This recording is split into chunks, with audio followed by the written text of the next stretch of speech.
may pakulo ang Mr. DIY. So, after kong bumili ng ilang gamit, ito, sasali si Lucas at si Sir Levy sa pag-games ni Mr. DIY.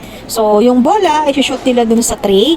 Yung unang straight line, vertical or horizontal, first 5 ball na straight, yun ay mag-stop na yung timer. So, para siyang minute to win it. Pero ang pinakamababang seconds or pinakamabilis, siya ay mananalo ng 50,000 pesos.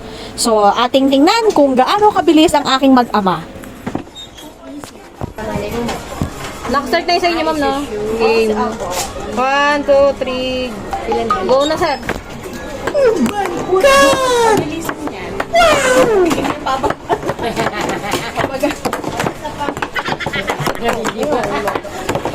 Kaya ako maka-live stream ako.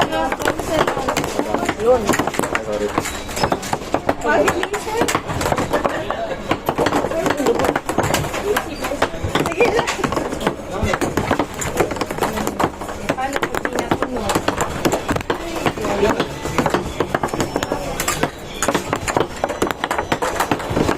Kaya ko din, ha? Wala. Ayan po, bingo na.